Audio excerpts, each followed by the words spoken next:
மேலே சட்டை கூட இல்லை, தலையில் முண்டாசு கட்டிட்டு உட்காந்துருக்கான். இந்த படித்தவன் கேட்டான், நம்ம 2 பேரும் இன்னும் 3 மணி நேரம் போகணும் ரயில், சும்மாவே உட்காந்தா எப்படி, கொஞ்சம் பேசிட்டு போவோமான்னு கேட்டான். பேசலாங்க, பேசுவோம். சும்மா பேசினா நல்லா இருக்காது, நான் ஒரு கேள்வி கேட்குறேன், நீங்கள் பதில் சொல்லுங்க, நீங்கள் கேளுங்க, நான் பதில் சொல்கிறேன். நீங்கள் படிக்காத, நான் படித்தவன், நீங்கள் கேட்டு எனக்கு பதில் தெரியலன்னா நான் 10 ரூபா தரேன். நான் கேட்டு உங்களுக்கு பதில் தெரியலன்னா நீங்கள் 5 ரூபா கொடுத்தா போதும். பேசிட்டு போவோமான்னா பேசுவோம். இப்போ யார் முதல்ல கேட்கலாம்? நீங்களே கேளுங்கண்ணா. படிக்காதவன் கேட்டான், 3 கண்ணு, என்ன 3 கண்ணு, 4 காது, 5 மூக்கு, 6 வாய், 7 கை, 8 கால் உள்ள மிருகம் என்னான்னு கேட்டான். எங்கடா இருக்கு இந்த மாதிரி? நம்ம படித்ததில் எதுலேயுமே இல்லை. இந்த பையன் என்ன மாதிரி கேட்குறான், படிக்காதவன்னு நினச்சா அவன் என்னத்தையோ கேட்குறான். படித்தவர் சொன்னார், நானும் யோசனை பண்ணி பார்த்துட்டேங்க, தெரியல, இந்தாங்க 10 ரூபான்னு கொடுத்து அவன் வாங்கிட்டான். இப்போ படித்தவர் கேட்டார், நீங்கள் சொல்லுங்கள் அது என்னன்னு கேட்டார். எனக்கும் தெரியாது, இந்தாங்க 5 ரூபான்னு கொடுத்துட்டான்.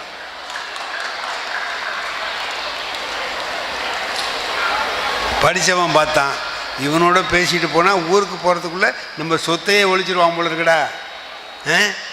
இவனை ஏமாத்தலான்னு நம்ம நினைக்கிறோம், அவன் நம்மளை ஏமாத்துறான். அறிவு என்ன? ஏமாத்துறது இல்லை, ஏமாத்துறது அறிவு கிடையாது. இப்போ இந்த பாருங்க, நீங்கள் அந்த காலத்தில் செக்கு பார்த்துருப்பீங்க. மாடு கட்டி இப்படி சுற்றிக்கிட்டு வரும், சுற்றி வரும், ஒருத்தர் உட்காந்து ஓட்டிக்கிட்டு போவார். இங்கெல்லாம் இருந்துச்சு, இப்போ இல்லை, மர செக்கு. அந்த செக்கு ஓட்டிகிட்டு போகிறான் ஒருத்தன், அவன் இறங்கி போயிட்டான், மாடு சுற்றிக்கிட்டே இருக்கு.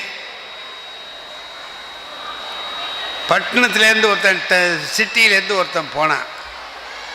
அவன் எம்ஏ படித்தவன். அவன் என்ன பண்ணான், அந்த ஆள்கிட்ட போனான், யோ நீ பாட்டுக்கு போறியா, எங்கே போகிறேன்னா, சாப்பிட போகிறேன். ஓட்டாமல் நீ பாட்டுக்கு போகிற? அது தானாக ஓடுங்க, தானாக போயிட்டுருக்கோம். எப்படி தானாக போகும்? அது போகுது பாரு, அந்த போகுது பாரு. நான் இறங்கி பார்த்துட்டேன், அது பாட்டு சுற்றிக்கிட்டே இருக்கா இல்லையா? சுற்றுது. ஆமாம். சாப்பிட போய் உட்காந்துட்டான். இவன் விடலை, எம்ஏ விட மாட்டேங்கிறான் அவனை. என்னையா நீ பாட்டுக்கு வந்து உட்காந்துட்டா அது தானாக சுற்றுங்கிற, அது சுற்றுதா இல்லையான்னு உனக்கு எப்படி தெரியும் அப்படின்னா, யோ அது கழுத்தில் ஒரு மணி கட்டியிருக்கமா இல்லையா? ஆமாம். அது நடக்கும்போது சத்தம் கேட்கும். சத்தம் கேட்டால் மாடு நடந்துக்கிட்டு இருக்குன்னு அர்த்தம். சத்தம் கேட்கலன்னா நின்றுட்டுன்னு அர்த்தம். சத்தம் கேட்கலன்னா நான் போவேன். நீ ஏன் கவலைப்படுற அதை பற்றினா? அதுக்கு இந்த எம்ஏ படித்தவன் சொன்னான், அது நடக்குதுன்னு நீ எப்படி கண்ட? சும்மாவே நின்றுக்கிட்டு கழுத்தை இப்படி இப்படி ஆட்டினா என்ன பண்ணுவேன்னா. அதுக்கு அந்த ஆள் சொன்னான், என் மாடு அப்படிலாம் ஆட்டாதுன்னு. ஏன் ஆட்டாது அப்படின்னா, அது எம்ஏ படிக்கல.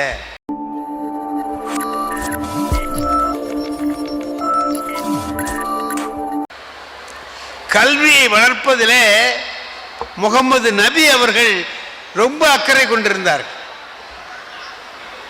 ஒரு முறை நபிகள் நாதர் அவர்கள் என்ன செய்கிறார், எதிரிகளோடு போரிடுகிறார். அந்த வீரர்களை எல்லாம் அடிமைகளா பிடிச்சிக்கிட்டு வச்சிருக்கார். அந்த அடிமைகள்கிட்ட அவர் என்ன சொன்னார் தெரியுமா? உங்களை விடுதலை செய்யணும்னா உங்களுக்கு தெரிஞ்ச ஏதாவது செய்திகளை எங்க வீரர்களுக்கு கற்றுக் கொடுத்துட்டு போங்க. அந்த கல்வியை எங்க பிள்ளைகள் கொடுங்க, உங்களை நான் விடுதலை செய்யறேன்னு சொன்னார். கல்வியில் எவ்வளவு பெரிய நாட்டம் இருந்தால் அப்படியெல்லாம் சொல்லியிருப்பார். ஆகவே நீங்கள் எல்லோரும் படிப்பதும் முன்னேறுவதும் இந்த நாட்டிற்கு நீங்கள் செய்ய வேண்டிய ஒரு கடமை. அதை நீங்கள் எல்லாரும் சரியாக செய்து கொண்டிருப்பதை எண்ணி ரொம்ப மகிழ்ச்சி அடைகிறேன். அதில் நிறைய பெண் குழந்தைகள் படிக்கிறத பார்த்த உடனே எனக்கு ரொம்ப மகிழ்ச்சியாக இருந்துச்சு. ஒரு ஆண் படித்தான்னா அவனுக்கு தான் பயன், ஒரு பெண் படித்தா அந்த குடும்பத்துக்கே பயன்.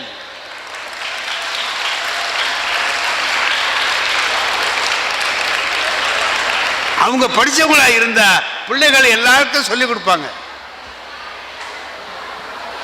ஒரு ஆம்பளை படித்தான்னா அவனுக்கு 1000 வேலை, அவன் பாட்டுக்கு போயிடுவான்.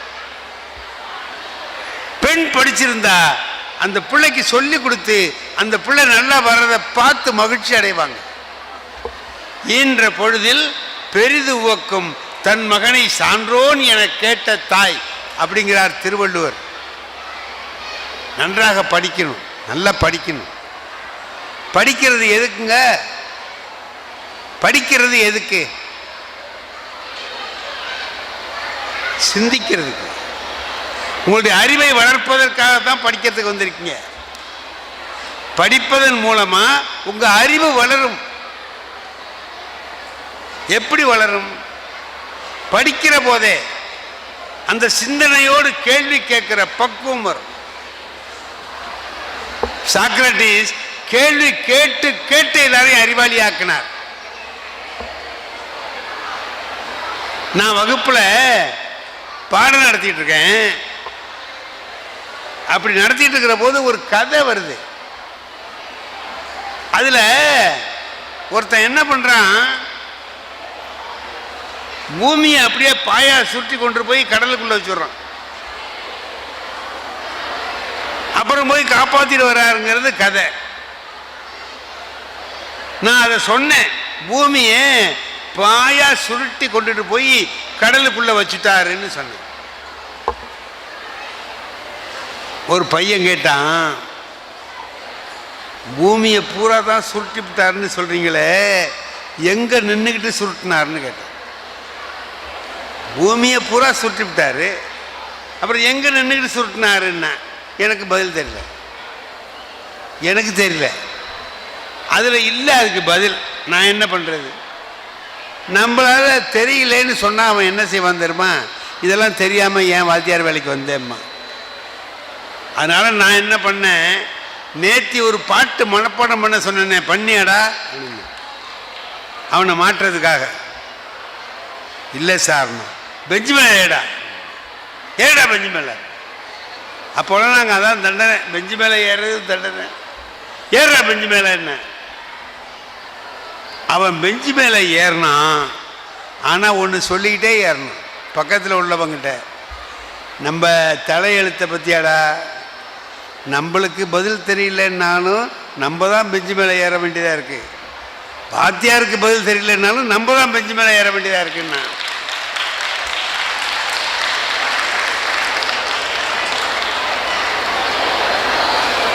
அவன் தெரிஞ்சுக்கிட்டான், இந்த ஆள் எதுக்கு நம்மளை ஏற்றுறான் பெஞ்சு மேலேன்னா, பாட்டு தெரியாததுக்காக அல்ல, அவனுக்கு விடை தெரியாத வினாவை நம்ம கேட்டோங்கிறதுக்காக ஏற்றுறான். நல்லா அந்த பிள்ளைகளுடைய அறிவை நாம் வியக்கணும். அந்த மாதிரி அந்த அறிவை பட்டை தீட்டுவது, கூர்மைப்படுத்துவது, இதுதான் கல்வியினுடைய நோக்கம். கல்வி என்ன செய்யும்னா அதுதான் செய்யும். நீங்க எப்படி இருக்கணும்? நீங்க எப்படி இருக்கணும்? நான் பேப்பர் திருத்தி கொண்டுட்டு போய் கிளாஸில் கொடுக்குறேன். அரையாண்டு தேர்வு ஆஃப் இயர்லி எக்ஸாமினேஷன் முடிஞ்ச உடனே கொண்டு போய் பேப்பர்லாம் கொடுத்தேன். ஒரு பையன் 98 மார்க் வாங்கியிருந்தான். 100க்கு 98 மார்க், 2 தான் குறைச்சேன். 98 வாங்கி நல்லா எழுதியிருக்கான். அவன் தான் கிளாஸ்லேயே ஃபஸ்ட்டு.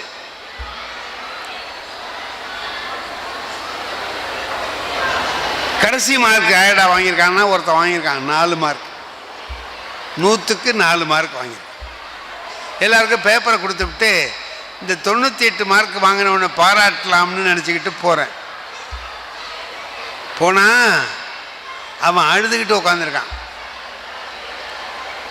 அழுறான்னா தேம்பி தேம்பி அழுதுகிட்டு இருக்காங்க.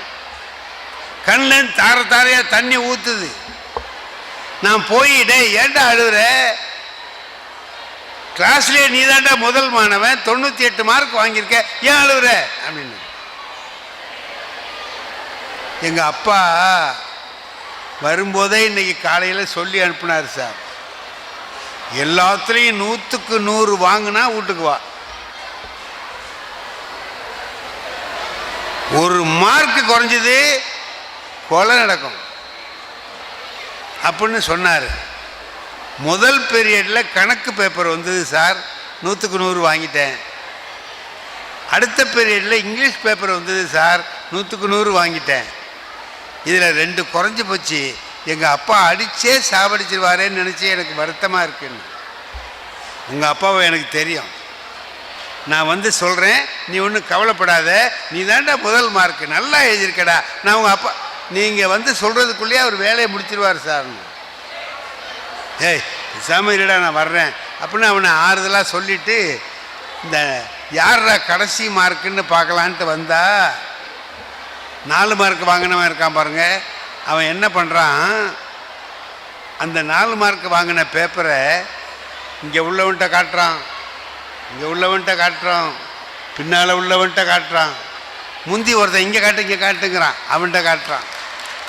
எதை? 4 மார்க் வாங்கின பேப்பரை. ஒரு பத்மஸ்ரீ பட்டம் வாங்கினா எப்படி எல்லார்ட்டையும் காட்டுவான், அதை மாதிரி காட்டுறான் இதை 4 மார்க்கை. எனக்கு ஆத்திரமா போச்சு. டேய் 4 மார்க் வாங்கியிருக்க, வெக்கப்பட்டு தலை குனிஞ்சு இருக்கணும், நீ என்ன சந்தோஷமாக சிரிச்சுக்கிட்டு இருக்க, எல்லாத்தையும் கொண்டு காட்டுற. அதுக்கு இல்லை சார், அவனுக்கு சிரிப்பு தாங்கலை. அதுக்கு இல்லை சார், இந்த 4 எப்படி வந்ததுன்னு நினச்சி ஆச்சரியப்பட்டு இருக்கேன் சார்.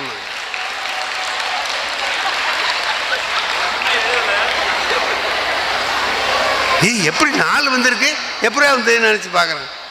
அவன் நினச்சது கரெக்ட். நான் வாங்கி பார்த்தா அவன் ஒன்றுமே ரைட்டாக இதில் அங்கங்கே என்னமோ ரைட்டு மாதிரி தெரிஞ்சதுக்கு 1/4 மார்க் 1/2 மார்க் போட்டேன் பாருங்க, அது ஒரு 4 வந்துடுச்சு. அது அவனுக்கு தாங்கலை. இது வரைக்கும் வந்ததுலே தான் சார் ஃபஸ்ட்டு மார்க்குங்கிறான். நான் நினச்சி பார்த்தேன், இது எனக்கு ஒரு பாடம். என்னன்னு கேட்குறீங்களா? 2 பேருக்கும் நான் தானே வாத்தியார். 98 மார்க் வாங்கினவனுக்கும் நான் தான் வாத்தியார், 4 மார்க் வாங்கினவனுக்கும் நான் தான் வாத்தியார். அவன் 98 மார்க் வாங்கினதுக்கு நான் தான் காரணம்னு சொல்லி நான் பெருமைப்பட்டுக்கலாம்னு நினைச்சால் 4க்கு யார் வாத்தியாரு? நான் தானே. அதை நினைச்சு யார் சிறுமைப்படுறது? அப்ப நினைச்சேன், வாத்தியார் கையில் ஒண்ணுமில்லை, அவர் சொல்லிடுவார். அவர் சொல்ல மழை பெய்யுதுன்னா அது பாட்டுக்கு பெஞ்சிட்டு இருக்கும். நல்ல குளத்துல குடிக்கிற தண்ணி உள்ள குளத்துல விழுவுறதுக்கு எடுத்து குடிக்கிறதுக்கு பயன்படும். வேறு தவறான இடத்துல பெஞ்சது அங்கே தவறா போயிடும். அது மழை மேல தப்பு இல்லை, மழை அது எல்லாருக்கும் பெய்யுது. ஆசிரியர்கள் எல்லாருக்கும் சேர்த்து பாடம் சொல்லி கொடுக்குறாங்க, எல்லாம் சொல்லி கொடுக்குறாங்க, அவங்கள திருத்தணும்னு முயற்சி பண்றாங்க, எல்லாம் பண்றாங்க. அதுலயும் மீறி போய் ஒருத்தர் 4 வாங்குறான்னா அது அந்த பையன் கையில் இருக்கிறது தான், அவனுடைய திறமை தான். திருவள்ளுவர் ஒன்று சொல்றார், நுண்ணிய நூல் பல கற்பினும் மற்றும் தன் உண்மை அறிவே மிகும். ஒருத்தனுக்கு உண்மை அறிவுன்னு ஒன்று இருக்கு. சைக்காலஜி படிச்சிங்கன்னா தெரியும், ஐக்யூமா, இன்டெலிஜென்ட் கோஷன்ஸ், நுண்ணறிவு. சில பேர் வாங்கிக்குவான் நல்லா, சில பேர் அப்படி இருக்க மாட்டான். சில பேர் நடக்கிறதே தப்பா புரிஞ்சுக்குவான். நான் திருவாரூரில் வீட்டில் இருக்கிறேன், காலையில் பள்ளிக்கூடத்துக்கு போகிறதுக்காக எழுந்திருப்பேன். வந்து சைக்கிளை கீழே இறக்கி வைக்கணும், ஒரு 4-5 படி இருக்கும். வரும்போது செருப்பு தடுக்கி விட்டுட்டு தான் கீழே விழுந்துருவேன்.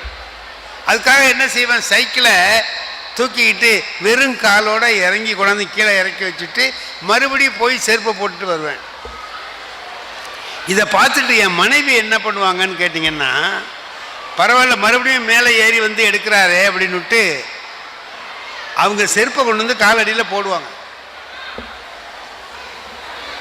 நான் இறங்கின உடனே செருப்பை கொண்டு வந்து போடுவாங்க, நான் போட்டுக்கிட்டு வருவேன். இதை எய்த்த வீட்டில் உள்ள எங்கள் வாத்தியார் ஒருத்தன் பார்த்துக்கிட்டே இருக்கிறான். அவன் பள்ளிக்கூடத்தில் வந்து ஒரு நாள் சொல்கிறான், செம்ம ஒடியல் வாத்தியார் பள்ளிக்கூடத்துக்கு வரணும்னா பொண்டாட்டி செருப்பு எடுத்தால் தான் வருவாருங்கிறான்.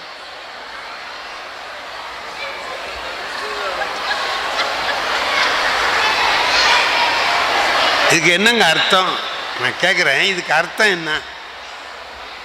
செருப்பை எடுக்கலைன்னா நான் வரமாட்டேன்னு அர்த்தம் இல்லை. நடக்கிற விஷயத்தையே ஒருத்தன் எப்படி தப்பாக சொல்கிறான். ஒன்றுமே வேண்டாம், 98 மார்க் வாங்குறவன் நான் பாடம் நடத்துறத கவனிக்கிறான், வாங்குறான். படிக்கிற பிள்ளைகளில் 3 ரகம் இருக்காங்க. 3 ரகம். ஒன்று கற்பூரம், 2வது கறி, 3வது வாழைத்தண்டு.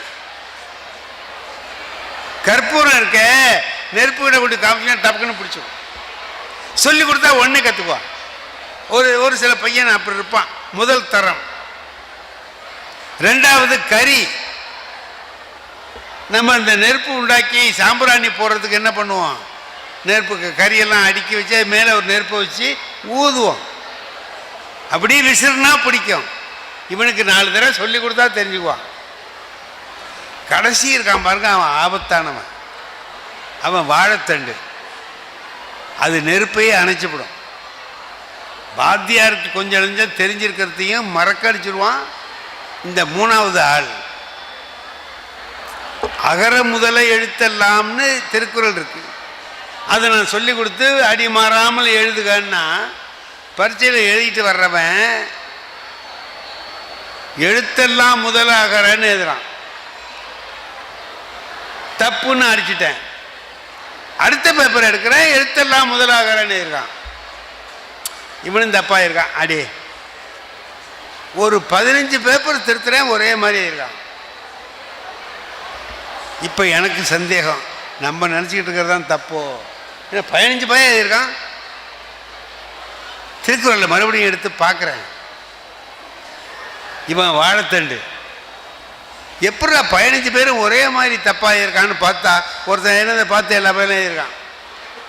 முதல்ல இருக்கிறவன் எழுத்தெல்லாம் முதலாகிற அவன் வந்துட்டு அதே வந்துட்டு. மாணவர்கள் ஆசிரியருக்கு தெரிஞ்சு இருக்கிறதையும் மறக்கடிக்கிற அளவுக்கு இருக்கிறான்னா அவனை வாழைத்தண்டுன்னு சொன்னான். அவன் தான் வாழைத்தண்டு. மாணவர்கள் எப்படி இருக்கணுமா? கற்பூரம் மாதிரி இருக்கணும். வேற எதுலையும் கவனம் போகக்கூடாது. படிக்கிற மாணவர்களுக்கு கல்வி என்பது ரொம்ப முக்கியம். அந்த காலத்தில் குருகுலம் இருந்தது. வாத்தியார் வீட்டில் போய் பிள்ளைங்கள்லாம் படிப்பான். வாத்தியாருக்கு வேண்டிய சேவைகள்லாம் செய்வான், எல்லாம் செஞ்சு படிக்கிறது. அந்த காலத்தில் அவர் வீட்டிலே சாப்பாடு பிள்ளைகளுக்கு. அங்கே போனால் அங்கே தான் இருக்கணும். அவர் பாடமெல்லாம் சொல்லி கொடுத்து போதும் போ அப்படின்னு சொன்னால் போகணும். அதில் ஒரு பையன் படிக்கிறான். ஒரு நாள் சாப்பாடு போட்டு அதில் கொண்டு வந்து எண்ணெயை ஊற்றுறாங்க, பருப்பு போட்டு எண்ணெயை ஊற்றுறாங்க. அவன் சொன்னான், விளக்கெண்ணெய் வாசம் அடிக்குதுன்னா. அம்மா அம்மா இங்கே வாங்க, இது விளக்கெண்ணெய் வாசம் அடிக்குதுன்னு. பக்கத்தில் வாத்தியார் இருந்தார். எழுந்திரின்னார். எழுந்திரிடா. எழுதிச்சான். என்னன்னா, உனக்கு படிப்பு முடிஞ்சு போச்சு, நீ போகலான்னு. இனி உனக்கு படிப்பு வேண்டியதில்லை, போகலாம். ஏன் சார்ண்ணா, இவ்வளவு நாளும் விளக்கெண்ணெய் தான்டா ஊற்றணும். அது விளக்கெண்ணெய்னு தெரியாமல் படிப்பில் கவனம் இருந்துச்சு. இப்போ விளக்கெண்ணெயை கவனிக்க ஆரம்பிச்சிட்ட பாரு, இனி படிப்பு வராது. அப்படின்னா என்ன அர்த்தம்னு கேட்டிங்கன்னா வேற ஒன்றுமே இல்லை. வேற ஒன்றும் இல்லை. வேற எதையும் நாக்கு ருசி தெரியாம வேடிக்கை பார்க்கணும். ஒரு செல்போன் இருந்தால் போறங்க ஒரு பையனுக்கு. இன்னைக்கு நடிச்சு காமிச்சாங்களே, என்ன சாதாரண விஷயமா? இன்னைக்கு இந்த மாணவர்கள் பூராவும் கெட்டு போறதுக்கு ஒரே காரணம் செல்போன். நம்ம இந்த பிள்ளைகளுக்கெல்லாம் வாங்கி கொடுத்துட்றோம். அவன் கேட்டான்னா வாங்கி கொடுத்துட்றோம். எத்தனை மாணவர்கள் இதனால தங்களுடைய உயிரையே மாய்த்து கொண்டிருக்கிறார்கள் என்பதையெல்லாம் நினைச்சு பார்த்தீங்கன்னா செல்போன் பயன்படுத்துவதை ரொம்ப அதை நல்லாவும் பயன்படுத்தலாம். நல்லா பயன்படுத்த தெரிஞ்சு பயன்படுத்தினா நல்லது. இல்லையா என்ன ஆகும்? கெடுதல் தான் வரும். நீங்கள் அறிவை எதுக்கு பயன்படுத்தலாங்க? அறிவை அது ஒரு சயின்ஸ், விஞ்ஞானத்தினால கண்டுபிடிக்கப்பட்ட ஒரு கருவி. அதில் நல்லது நிறைய இருக்கு. எடுத்துக்கிட்டு எதை வேணாலும் பார்க்கலாம். திருக்குறளில் சந்தேகமா அதில் பார்க்கலாம். புறநானூரில் ஒரு பாட்டா பார்க்கலாம். அந்த வசதி இருக்கு. அதை பயன்படுத்துறவன் ரொம்ப குறைச்சல். அதில் என்னென்ன தப்பான விளையாட்டு இருக்கு, அது இருக்கு, இது இருக்குன்னு பார்த்து எல்லாத்தையும் சேர்த்து செய்கிறவன் இந்த பிள்ளைகள் உருப்படாமல் போகிறதுக்கு அது ஒரு காரணமாக போச்சு. அறிவுன்னா என்னங்க? நல்லது செஞ்சா அறிவு. இந்த பாருங்க, ரயிலில் போகிறாங்க.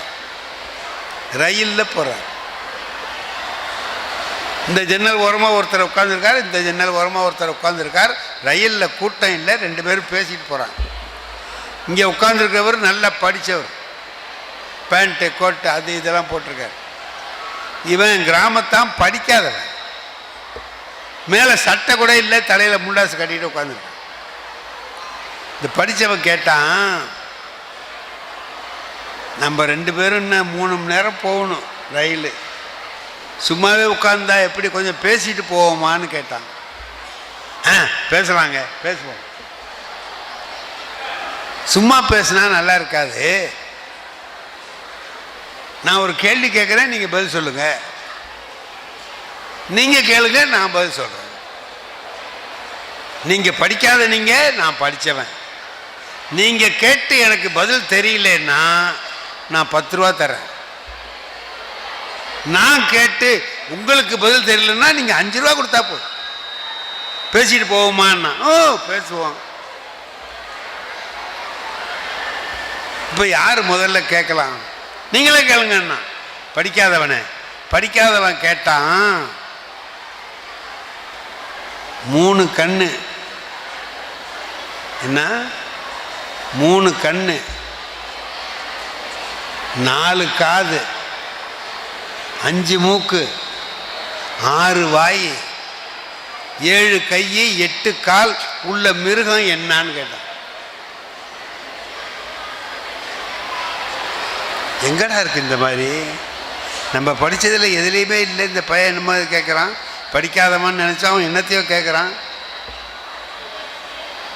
படித்தவர் சொன்னார், நானும் யோசனை பண்ணி பார்த்துட்டேங்க, தெரியல, இந்தாங்க 10 ரூபான்னு கொடுத்து அவன் வாங்கிட்டான். இப்போ படித்தவர் கேட்டார், நீங்கள் சொல்லுங்கள் அது என்னன்னு கேட்டார். எனக்கும் தெரியாது, இந்தாங்க 5 ரூபான்னு கொடுத்துட்டான்.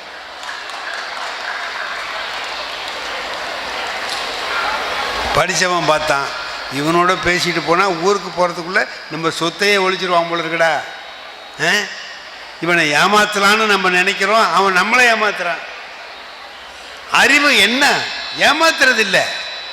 ஏமாத்துறது அறிவு கிடையாது. இப்போ இந்த பாருங்க, நீங்கள் அந்த காலத்தில் செக்கு பார்த்துருப்பீங்க.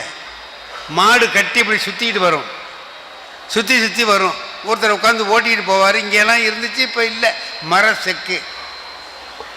அந்த செக்கு ஓட்டிகிட்டு போகிறான் ஒருத்தன். அவன் இறங்கி போயிட்டான். மாடு சுற்றிக்கிட்டே இருக்கு. பட்டணத்துலேருந்து ஒருத்தன், சிட்டியிலேருந்து ஒருத்தன் போனான். அவன் எம்ஏ படித்தவன். அவன் என்ன பண்ணான், அந்த ஆள்கிட்ட போனான். யோ, நீ பாட்டுக்கு போறியா? எங்கே போகிறேன்னா, சாப்பிட போகிறேன். ஓட்டாமல் நீ பாட்டுக்கு போகிற? அது தானாக ஓடுங்க, தானாக போயிட்டுருக்கோம். எப்படி தானாக போகும்? அது போகுது பாரு, அந்த போகுது பாரு. நான் இறங்கி வந்துட்டேன், அது பாட்டு சுற்றிக்கிட்டே இருக்கா இல்லையா? சுற்றுது. ஆமாம். சாப்பிட போய் உட்காந்துட்டான். இவன் விடல, எம்ஏ விட மாட்டேங்கிறான் அவனை. என்னய்யா நீ பாட்டுக்கு வந்து உட்காந்துட்டா அது தானாக சுற்றுங்கிற, அது சுற்றுதா இல்லையான்னு உனக்கு எப்படி தெரியும் அப்படின்னா. யோ, அது கழுத்தில் ஒரு மணி கட்டியிருக்கமா இல்லையா? ஆமாம். அது நடக்கும்போது சத்தம் கேட்கும். சத்தம் கேட்டா மாடு நடந்துகிட்டு இருக்குன்னு அர்த்தம். சத்தம் கேட்கலன்னா நின்றுட்டுன்னு அர்த்தம். சத்தம் கேட்கலன்னா நான் போவேன். நீ ஏன் கவலைப்படுற அதை பற்றினா? அதுக்கு இந்த எம்ஏ படித்தவன் சொன்னான், அது நடக்குதுன்னு நீ எப்படி கண்ட? சும்மாவே நின்றுக்கிட்டு கழுத்தை இப்படி இப்படி ஆட்டினா என்ன பண்ணுவேன்னா? அதுக்கு அந்த ஆள் சொன்னான், என் மாடு அப்படிலாம் ஆட்டாதுன்னு. ஏன் ஆட்டாது அப்படின்னா, அது எம்ஏ படிக்கல, படிச்சிருந்தா அதுவும் நின்றுக்கிட்டு ஆட்டம். அதாவது என்னன்னு கேட்டீங்கன்னா, படித்தவன் தன்னுடைய அறிவை வைத்துக் கொண்டு பிறரை ஏமாற்ற வேண்டும் என்று நினைக்கிறான். கெடும் முயுவ விளக்க உரை. கடுஞ்சொல் உடையவனாய் கண்ணோட்டம் இல்லாதவனாய் உள்ளவனுடைய பெரிய செல்வம் நீடித்தல் இல்லாமல் அப்பொழுதே கெடும். சாலமன் பாப்பையா விளக்க உரை. சுடு சொல்லையும் முகதாட்சண்யம் இன்மையும் உடைய அரசின் பெருஞ்செல்வம் பெருகாமல் உடனே அழியும். கலைஞர் விளக்க உரை. கடுஞ்சொல்லும் கருணையற்ற உள்ளமும் கொண்டவர்களின் பெருஞ்செல்வம் நிலைக்காமல் அழிந்துவிடும். கடுஞ்சொல்லன் கண்ணிலன் ஆயின் நெடுஞ்செல்வம் நீடின்றி ஆங்கே கெடும் முயுவ விளக்க உரை. கடுஞ்சொல் உடையவனாய் கண்ணோட்டம் இல்லாதவனாய் உள்ளவனுடைய பெரிய செல்வம் நீடித்தல் இல்லாமல் அப்பொழுதே கெடும். சாலமன் பாப்பையா விளக்க உரை. சுடு சொல்லையும் முகதாட்சண்யம் இன்மையும் உடைய அரசின் பெருஞ்செல்வம் பெருகாமல் உடனே அழியும். கலைஞர் விளக்க உரை. கடுஞ்சொல்லும் கருணையற்ற உள்ளமும் கொண்டவர்களின் பெருஞ்செல்வம் நிலைக்காமல் அழிந்துவிடும். கடுஞ்சொல்லன் கண்ணிலன் ஆயின் நெடுஞ்செல்வம் நீடின்றி ஆங்கே கெடும் முயுவ விளக்க உரை. கடுஞ்சொல் உடையவனாய் கண்ணோட்டம் இல்லாதவனாய் உள்ளவனுடைய பெரிய செல்வம் நீடித்தல் இல்லாமல் அப்பொழுதே கெடும். சாலமன் பாப்பையா விளக்க உரை. சுடு சொல்லையும் முகதாட்சண்யம் இன்மையும் உடைய அரசின் பெருஞ்செல்வம் பெருகாமல் உடனே அழியும். கலைஞர் விளக்க உரை. கடுஞ்சொல்லும் கருணையற்ற உள்ளமும் கொண்டவர்களின் பெருஞ்செல்வம் நிலைக்காமல் அழிந்துவிடும். கடுஞ்சொல்லன் கண்ணிலன் ஆயின் நெடுஞ்செல்வம் நீடின்றி ஆங்கே கெடும் முயுவ விளக்க உரை. கடுஞ்சொல் உடையவனாய் கண்ணோட்டம் இல்லாதவனாய் உள்ளவனுடைய பெரிய செல்வம் நீடித்தல் இல்லாமல் அப்பொழுதே கெடும். சாலமன் பாப்பையா விளக்க உரை. சுடு சொல்லையும் முகதாட்சண்யம் இன்மையும் உடைய அரசின் பெருஞ்செல்வம் பெருகாமல் உடனே அழியும். கலைஞர் விளக்க உரை. கடுஞ்சொல்லும் கருணையற்ற உள்ளமும் கொண்டவர்களின் பெருஞ்செல்வம் நிலைக்காமல் அழிந்துவிடும். கடுஞ்சொல்லன் கண்ணிலன் ஆயின் நெடுஞ்செல்வம் நீடின்றி ஆங்கே கெடும் முயுவ விளக்க உரை. கடுஞ்சொல் உடையவனாய் கண்ணோட்டம் இல்லாதவனாய் உள்ளவனுடைய பெரிய செல்வம் நீடித்தல் இல்லாமல் அப்பொழுதே கெடும். சாலமன் பாப்பையா விளக்க உரை. சுடு சொல்லையும் முகதாட்சண்யம் இன்மையும் உடைய அரசின் பெருஞ்செல்வம் பெருகாமல் உடனே அழியும். கலைஞர் விளக்க உரை. கடுஞ்சொல்லும் கருணையற்ற உள்ளமும் கொண்டவர்களின் பெருஞ்செல்வம் நிலைக்காமல் அழிந்துவிடும். கடுஞ்சொல்லன் கண்ணிலன் ஆயின் நெடுஞ்செல்வம் நீடின்றி ஆங்கே கெடும் முயுவ விளக்க உரை. கடுஞ்சொல் உடையவனாய் கண்ணோட்டம் இல்லாதவனாய் உள்ளவனுடைய பெரிய செல்வம் நீடித்தல் இல்லாமல் அப்பொழுதே கெடும். சாலமன் பாப்பையா விளக்க உரை. சுடு சொல்லையும் முகதாட்சண்யம் இன்மையும் உடைய அரசின் பெருஞ்செல்வம் பெருகாமல் உடனே அழியும். கலைஞர் விளக்க உரை. கடுஞ்சொல்லும் கருணையற்ற உள்ளமும் கொண்டவர்களின் பெருஞ்செல்வம் நிலைக்காமல் அழிந்துவிடும். கடுஞ்சொல்லன் கண்ணிலன் ஆயின் நெடுஞ்செல்வம் நீடின்றி ஆங்கே கெடும் முயுவ விளக்க உரை. கடுஞ்சொல் உடையவனாய் கண்ணோட்டம் இல்லாதவனாய் உள்ளவனுடைய பெரிய செல்வம் நீடித்தல் இல்லாமல் அப்பொழுதே கெடும். சாலமன் பாப்பையா விளக்க உரை. சுடு சொல்லையும் முகதாட்சண்யம் இன்மையும் உடைய அரசின் பெருஞ்செல்வம் பெருகாமல் உடனே அழியும். கலைஞர் விளக்க உரை. கடுஞ்சொல்லும் கருணையற்ற உள்ளமும் கொண்டவர்களின் பெருஞ்செல்வம் நிலைக்காமல் அழிந்துவிடும். கடுஞ்சொல்லன் கண்ணிலன் ஆயின் நெடுஞ்செல்வம் நீடின்றி ஆங்கே கெடும் முயுவ விளக்க உரை. கடுஞ்சொல் உடையவனாய் கண்ணோட்டம் இல்லாதவனாய் உள்ளவனுடைய பெரிய செல்வம் நீடித்தல் இல்லாமல் அப்பொழுதே கெடும். சாலமன் பாப்பையா விளக்க உரை. சுடு சொல்லையும் முகதாட்சண்யம் இன்மையும் உடைய அரசின் பெருஞ்செல்வம் பெருகாமல் உடனே அழியும். கலைஞர் விளக்க உரை. கடுஞ்சொல்லும் கருணையற்ற உள்ளமும் கொண்டவர்களின் பெருஞ்செல்வம் நிலைக்காமல் அழிந்துவிடும். கடுஞ்சொல்லன் கண்ணிலன் ஆயின் நெடுஞ்செல்வம் நீடின்றி ஆங்கே கெடும் முயுவ விளக்க உரை. கடுஞ்சொல் உடையவனாய் கண்ணோட்டம் இல்லாதவனாய் உள்ளவனுடைய பெரிய செல்வம் நீடித்தல் இல்லாமல் அப்பொழுதே கெடும். சாலமன் பாப்பையா விளக்க உரை. சுடுசொல்லையும் முகதாட்சண்யம் இன்மையும் உடைய அரசின் பெருஞ்செல்வம் பெருகாமல் உடனே அழியும். கலைஞர் விளக்க உரை. கடுஞ்சொல்லும் கருணையற்ற உள்ளமும் கொண்டவர்களின் பெருஞ்செல்வம் நிலைக்காமல் அழிந்துவிடும். கடுஞ்சொல்லன் கண்ணிலன் ஆயின் நெடுஞ்செல்வம் நீடின்றி ஆங்கே கெடும். முயூவ விளக்க உரை. கடுஞ்சொல் உடையவனாய் கண்ணோட்டம் இல்லாதவனாய் உள்ளவனுடைய பெரிய செல்வம் நீடித்தல் இல்லாமல் அப்பொழுதே கெடும். சாலமன் பாப்பையா விளக்க உரை. சுடுசொல்லையும் முகதாட்சண்யம் இன்மையும் உடைய அரசின் பெருஞ்செல்வம் பெருகாமல் உடனே அழியும்.